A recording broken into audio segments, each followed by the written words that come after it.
कोने कोने से आए हुए तमाम साथियों को, अपनी बहनों को, नौजवान दोस्तों को मैं अपना क्रांतिकारी सलाम पेश करती हूँ। साथियों, हमारे कई वक्ता ने बहुत सारी बातें कही है। मैं यह कहना चाहती हूँ कि यह भोजपुर की धरती पर महिलाओं ने एक से एक आंदोलन का इतिहास रचा है और इस चुनाव में भी महिलाएं आगे बढ़ चढ़ करके हिस्सा ले रही हैं। भोजपुर ही नहीं, बिहार ही नहीं, पूरे देश में महिलाओं ने इस चुनाव को चुनौती के रूप में लिया है, क्योंकि इस बार जो मोदी सरकार ने कहा था पिछली बार कि बहुत हुआ नारी पर वार, अब की बार मोदी सरकार, तो इस बार जो महिलाओं पर वार का सिलसिला चल पड़ा है, आप तमाम लोग देख रहे हैं कि कर्नाटक में जो प्रज्वल रविन्ना ने जिस तरह से 3000 महिला उत्पीड़न का वीडियो बना करके हमारी महिला पहलवान पर जिस तरह से हमले करवाकर उत्तर प्रदेश में और बिहार में जिस तरह की घटना लगातार हमारी बहनों के ऊपर घटी है, इसलिए हमारी बहनों ने यह संकल्प लिया है कि इस बार मोदी सरकार को हम लोग सबक सिखा करके रहेंगे। और साथ ही साथ जो आज कह रहे हैं तमाम जगह जातीय गणित को जोड़ घटाव करके कहते हैं कि आप कैसे चुनाव जीतेंगे, यहाँ तो फलाने जात के फलाने लोग हैं और ये जातीय गणित को जोड़ दीजिए तो इसलिए गठबंधन आराम से निकल रहा है। हम उनसे पूछना चाहते हैं कि जो पूरे आपकी स्कीम वर्कर बहने हैं, जिसमें आशा कार्यकर्ता आती है, आंगनबाड़ी आती है, मिड डे मील वर्कर आती है, आशमंता आती है, कुरियर भाई आते हैं और जितने कर्मचारी भाई हैं जिनको की पुरानी पेंशन स्कीम को खत्म कर दिया गया, वो तमाम कर्मचारी भाई जो कार्यपालक सहायक हैं, इन तमाम लोगों ने इस बार संकल्प लिया है।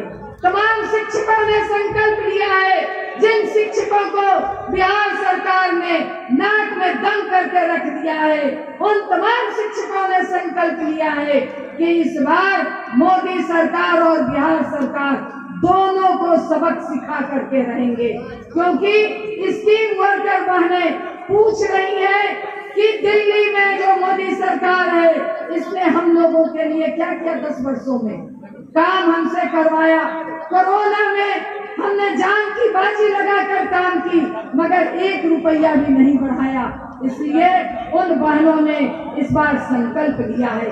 आप समझ लीजिए, जो स्कूल में खाना बनाती है उनको 1650 रुपया मिलता है और 1650 रुपये में वो कैसे घर चलाएगी, आप तमाम लोग सोच सकते हैं।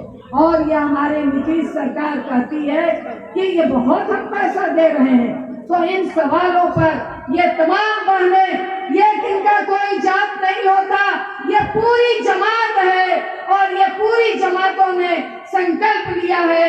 और भोजपुर में भी, यहाँ भी हमारी कई बार सैकड़ों बहनें आई हैं और आकर के वो कह रही हैं कि भाई हम लोग सुदामा प्रसाद के साथ खड़े हैं।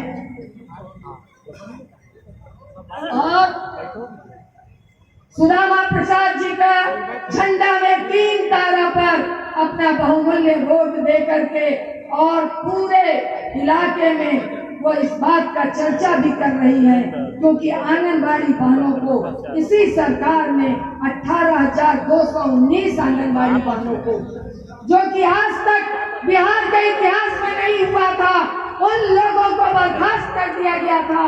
और उसकी लड़ाई सुदामा प्रसाद ने सदन में, बिहार विधानसभा के सदन में उठाया था और हम लोगों ने चुनौती दी थी कि अगर इसको आप वापस नहीं लेंगे तो आपके सरकार के खिलाफ 2-2 हाथ करने के लिए हम लोग तैयार हैं। और इन तमाम सवालों पर हमारे सुदामा प्रसाद मजबूती के साथ खड़े रहे हैं। इसलिए बिहार भोजपुर की तमाम बहनों ने यह संकल्प लेकर के इस बात को कह रही हैं कि नहीं, हम लोग झंडा के 3 तारा पर अपना बहुमूल्य वोट डालेंगे। इसी बात के साथ मैं अपनी बात को समाप्त करती हूँ। इनकलाब जिंदाबाद।